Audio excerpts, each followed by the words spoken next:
नमस्कार, मैं हूं आंचल सिंह और आपका स्वागत है हमारे चैनल पर। उत्तर प्रदेश से बड़ी खबर आ रही है। मुख्तार अंसारी के खिलाफ योगी सरकार ने बड़ा एक्शन लिया है। जी हां, मुख्तार अंसारी का बेहद करीबी जो कृष्णानंदन राय हत्याकांड का मुख्य आरोपी भी है, उसको मार गिराया है एसटीएफ ने। तो जिस तरीके से उसने पुलिस पर फायरिंग की थी और उसके बाद जवाबी कार्रवाई में शूटर हनुमान पांडे को मार गिराया उत्तर प्रदेश की पुलिस ने, तो अब उत्तर प्रदेश प्रशासन जीरो टॉलरेंस पर काम कर रहा है। चाहे वो विकास दुबे हो या मुख्तार अंसारी, जिस तरीके से शिकंजा कसा जा रहा है, क्योंकि कुछ दिन पहले ही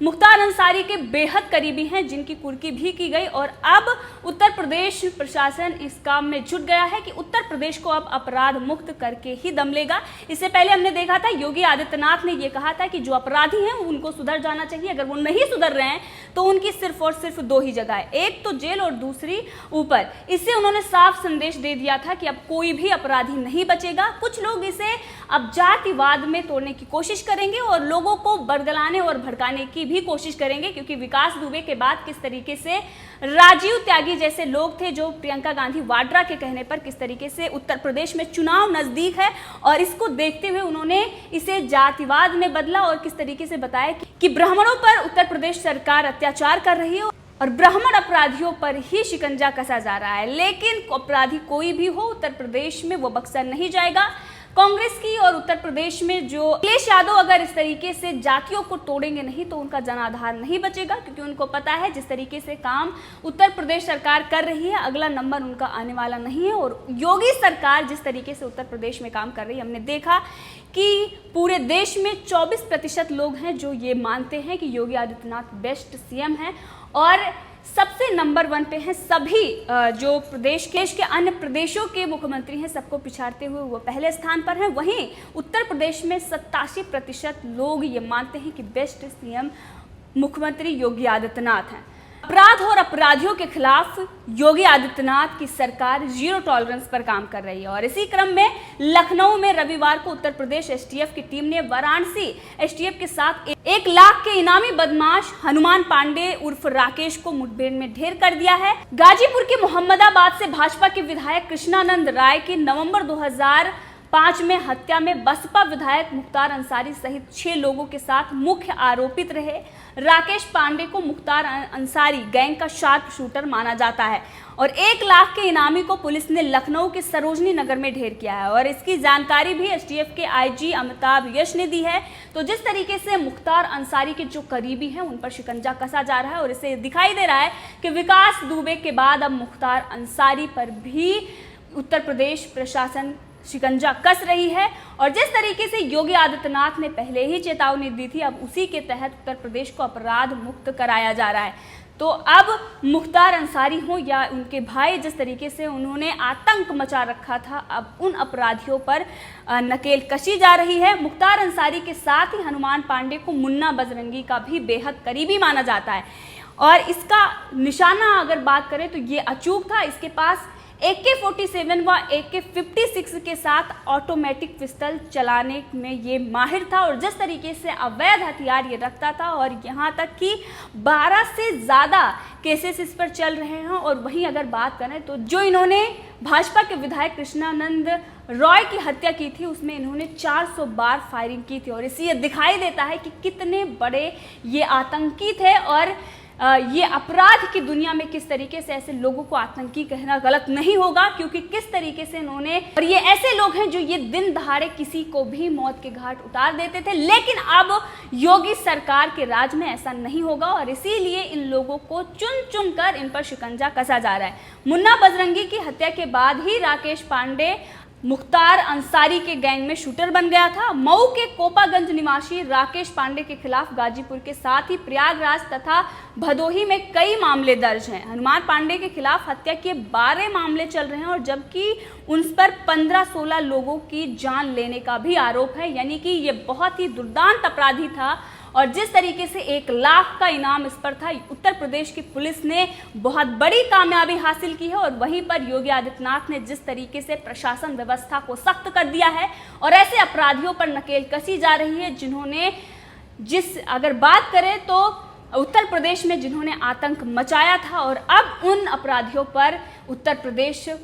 प्रशासन बिल्कुल भी रहम नहीं कर रही है। लखनऊ के सरोजनी नगर में अपने 5 साथियों के साथ किसी बड़ी वारदात को अंजाम ये देने आया था। इंडिया वॉच न्यूज चैनल का स्टिकर लगी इनोवा से ये लोग सैनिक स्कूल के पास एसटीएफ के घेरे में आ गए, यानी कि न्यूज चैनल का लोगो लगाकर ये बचने की कोशिश कर रहे थे, लेकिन उसके बाद भी ये मारा गया। पुलिस एनकाउंटर में उसके साथ मौजूद 4 लोग भागने में कामयाब हो गए। पुलिस की गोली से घायल हनुमान पांडे को पहले लोहिया अस्पताल में भर्ती कराया गया, लेकिन उसके बाद उन्हें मृत घोषित कर दिया गया। एसटीएफ व लखनऊ पुलिस की टीम शूटर हनुमान उर्फ राकेश पांडे तलाश में लगी थी। सुबह 5 बजे ही करीब सरोजनी नगर थाने से चंद कदम दूरी कैप्टन मनोज चौराहे पर पुलिस ने आरोपित हनुमान पांडे की कार को पीछे से टक्कर मारी, जिससे उसकी कार डिवाइडर पर जाकर लड़ी और इसके बाद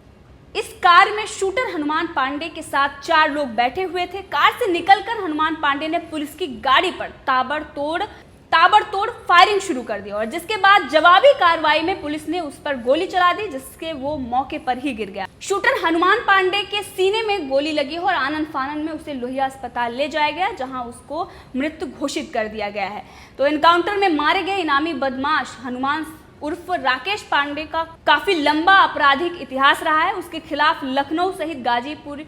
प्रयागराज, मऊ, रायबरेली में 10 मुकदमे गंभीर धाराओं में पंजीकृत हैं। मऊ के कोपागंज का रहने वाला राकेश पांडे ठेकेदार अजय प्रकाश सिंह उर्फ मन्ना सिंह हत्याकांड में भी मुख्तार अंसारी के साथ ही आरोपी था, यानी कि मुख्तार अंसारी किस तरीके से इसको इस्तेमाल करता था। और अगर बात करें कृष्णानंद हत्याकांड, जिसमें इन्होंने 400 राउंड फायरिंग की थी और उसके बाद किस तरीके से इन्होंने AK-47 से लैस आधा दर्जन बदमाशों के साथ विधायक के काफिले पर हमला कर दिया था और घेर कर उनकी हत्या कर दी थी। उस वक्त भी मुख्तार अंसारी ने ही, क्योंकि वो उनके प्रतिद्वंदी माने जाते थे और उन्होंने जो राजनीति में बदला लेने के लिए किस तरीके से उनकी हत्या करवा दी थी और उसमें इस्तेमाल किसी को किया था, तो वो था राकेश पांडे, क्योंकि उनको पता था कि यहाँ पर बसपा पार्टी से वो नेता थे और उनको ये पता था कि जनाधार कहीं ना कहीं उनका जाएगा और इसीलिए उन्होंने ब्राह्मण के खिलाफ ब्राह्मण को ही उतारा था। तो ये बहुत बड़ा माइंड गेम खेला जा रहा था, लेकिन अब योगी राज में ऐसे अपराधियों पर सरकार सख्त है और लगातार ऐसे अपराधियों को मौत के घाट उतारा जा रहा है, या फिर उन्हें कठोर से कठोर सजा दी जा रही है, या फिर जो सुधर रहे हैं वो सुधर रहे हैं। अगर नहीं सुधर रहे हैं तो योगी आदित्यनाथ ने जो चेतावनी दी थी उसी के तहत कार्रवाई की जा रही है। भाजपा विधायक कृष्णानंद राय की हत्या के मामले में सीबीआई अदालत ने विधायक मुख्तार अंसारी तथा उनके सांसद भाई अफजल अंसारी समेत सभी अपराधियों को बरी कर दिया था। ये 2005 का मामला है, लेकिन उसके बाद जिस तरीके से ये मुख्य आरोपी था और योगी आदित्यनाथ के आने के बाद ही और उसके बाद ही अब ये मामला ये देखा जा रहा है कि किस तरीके से जो मुख्य आरोपी थे और उन लोगों पर कार्रवाई की जा रही है।